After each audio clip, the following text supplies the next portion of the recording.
What makes you optimistic? Hello all, it's Natalie Foeng here, CFO of Yarra Valley Water. What makes me optimistic is surrounding myself with people who have a positive view of the future. Optimism is a choice. It's a choice of whether you see the world as an upside or a downside. This pandemic we are facing brings about a whole heap of new opportunities. It's not a matter of survival, it's a matter of thriving. It's not a failure, it is certainly more of a learning. And it's not a challenge, it brings about lots of opportunities. So together we can speak this positive future into existence. And to be successful as a leader today, it really is about surrounding yourself with positive voices. Even better if it's your own. What are the big issues needing young leaders to step up? Well, there are many issues for us to tackle.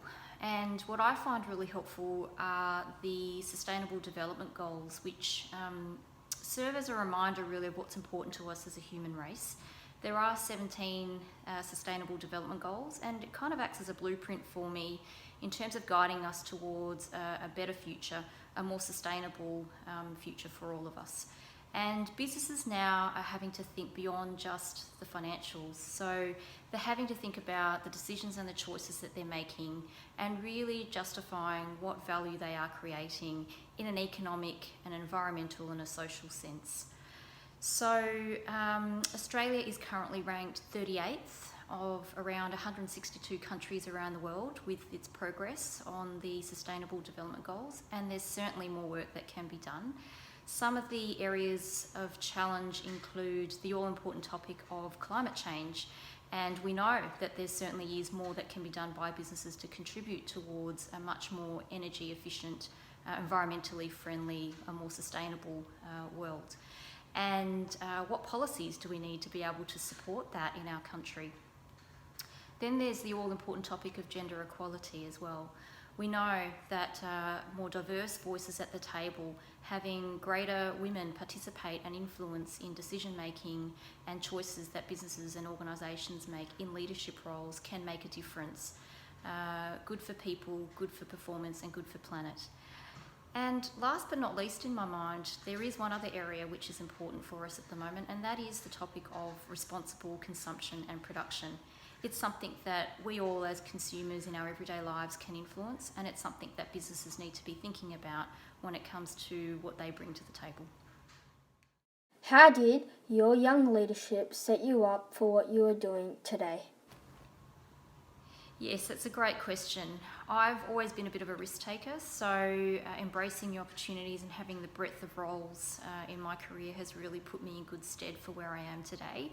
So, I really encourage you to get out there and get some real experience out in industry. And knowing what your purpose is in all of that is super important. Some of the greatest mentors and leaders that I've ever worked for have taught me one thing, and that is that the technical stuff you can always learn, and it's not the technical stuff that really drives success. What it is actually your values, and also understanding why you get out of bed each day. What is your purpose and what do you survive for? And starting out in industry for me was really not a matter of being at my computer each day. It was about getting out and being out in the field. So really like a human sponge. I walked the factory floors to learn where products were made and how they were made. I learned about the supply chain and how it got from the factory through to the table in our household. And also being out in the shop front, listening to customers and staff out, serving the community. So that's all really important because it's like collecting data. When you've got all this insight, you can then step back from it and really make some choices around how can I make things better. What would a young person study and need to do what you do? So finance leaders of today have typically come from grassroots business, commerce and accounting degrees. What I would say though in today's world is that leaders actually benefit immensely from real life experiences, and so it's the combination of those education foundations and discipline, complemented with those experiences out in industry, which really put us in good stead to lead our organisations. And the CFOs of today really are not just about being commercially savvy or financially focused. It really is also about being strategic, being able to be a catalyst and influence different outcomes across the business.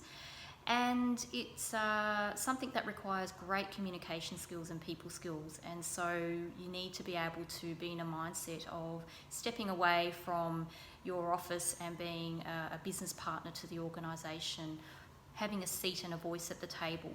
But also, importantly, sustainability has to be on the agenda, because investors, shareholders, customers and community, they're demanding something different these days. And it's not just about the profits or the dividends. It really is about what other value are we generating for the environment and society and the community as well.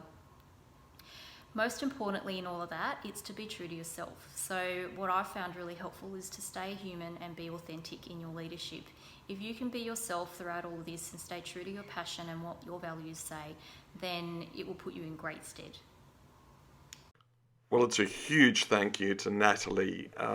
Utterly inspiring, and the new generation of CFOs who know they're making a difference to their society, their company, their country, and the world through the UN sustainability goals and the like. So we hope that you join us for these sorts of insights at the Nelson Mandela Youth Leadership Summit 2020, and to share your own leadership tips and the issues for young leaders.